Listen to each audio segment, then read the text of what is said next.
Vamos a meternos de lleno en el nacimiento de una de las civilizaciones más potentes de la historia. Y ojo, porque es una leyenda que arranca con sangre y traición. En el centro de todo, dos hermanos, dos gemelos, condenados a muerte antes siquiera de que les dieran un nombre. Pero claro, el destino tenía otros planes. Cuando parecía que todo estaba perdido, la naturaleza hizo algo increíble. No los destruyó, no. Hizo todo lo contrario, los protegió. Y es que su supervivencia no fue ninguna casualidad. Estaban predestinados. ¿Para qué? Pues para fundar una ciudad que, literalmente, cambiaría el curso de la historia.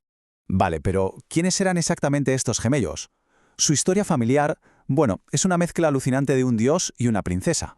A ver, su historia es de película. Resulta que eran hijos nada menos que del dios de la guerra, Marte, y de una princesa, Rea Silvia. Pero su tío abuelo, el rey Amulio, tenía miedo de que le quitaran el trono. ¿Y qué hizo? Ordenó que los tiraran al río Tíber. Pero aquí viene lo increíble. Una loba, a la que llamaron Luperca, los encontró y en vez de hacerles daño, los cuidó. Y más tarde un pastor llamado Faustulo se topó con ellos y los crió como si fueran sus propios hijos, sin saber, claro, quiénes eran en realidad.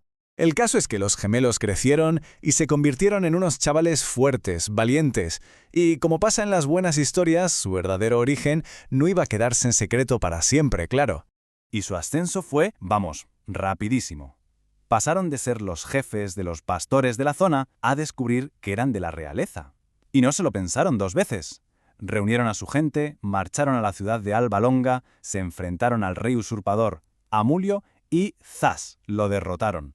Así pudieron devolverle el trono a su abuelo, Númitor, que era el rey legítimo. Su abuelo, como recompensa, les dio luz verde para que empezaran su propio proyecto. Les dijo, id y fundad vuestra propia ciudad justo donde os rescataron. Y ese fue el pistoletazo de salida para su verdadero destino. Pero, claro, aquí es cuando la historia se tuerce un poco. Esa unión tan fuerte que tenían, la que los había hecho invencibles, pues empezó a romperse. El problema ya no era un rey malvado. El problema, ahora, eran ellos mismos. El primer gran choque fue por algo que parece simple. ¿Dónde construimos la ciudad?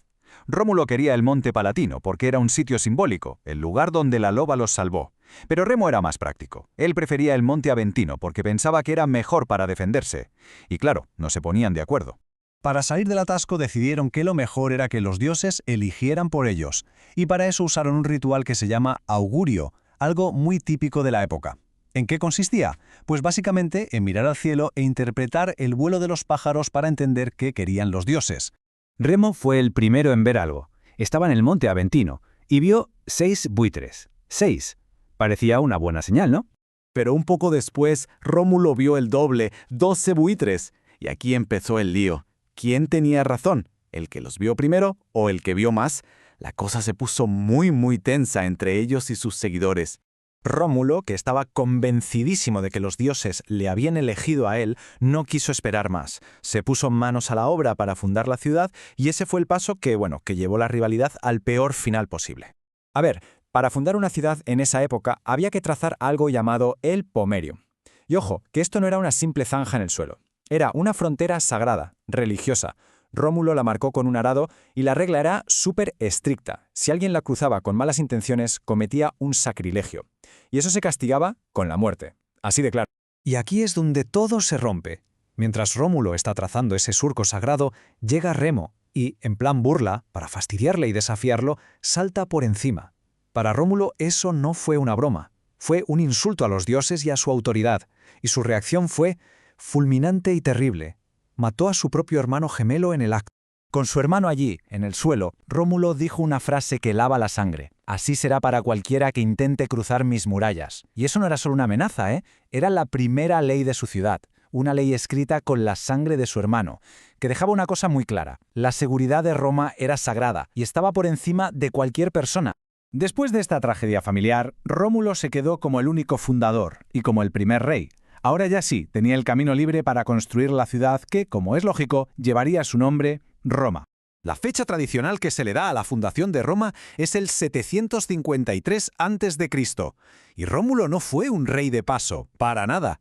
Gobernó casi 40 años, un tiempo en el que puso los cimientos de todo lo que Roma llegaría a ser. Y como rey, Rómulo se puso las pilas enseguida. Creó las primeras instituciones importantes, organizó a la gente en tribus, creó el Senado, que era como un consejo de sabios, y formó la primera legión romana para defender la ciudad. Vamos, que estaba construyendo un estado desde cero. Pero Roma tenía un problemón. Para que la ciudad creciera rápido, Rómulo la declaró una especie de refugio. Esto atrajo un montón de gente, exiliados, refugiados. El resultado, que la mayoría de los nuevos ciudadanos eran hombres. Y claro, una ciudad casi sin mujeres, pues no tiene futuro. Era un dilema enorme que iba a necesitar una solución, digamos que radical. Rómulo gobernó durante un montón de años y convirtió lo que era una aldea en una ciudad potente. Pero el final de su vida es tan legendario y misterioso como lo fue su principio. Cuenta la leyenda que un día, mientras estaba pasando revista a sus tropas, de repente se formó una tormenta increíble. Una nube súper densa envolvió al rey y cuando la nube se fue, Rómulo ya no estaba. Se había esfumado. Así, sin más. Y esto nos deja con la gran pregunta, ¿no? ¿Qué pasó con él? ¿Subió a los cielos y se convirtió en un dios, el dios Quirino, como decía la versión oficial? ¿O fue una conspiración y lo asesinaron los senadores, que ya le tenían ganas? La leyenda de Roma, que nació de la violencia entre dos hermanos, termina con un misterio. Y ese misterio, en el fondo, define a Roma para siempre.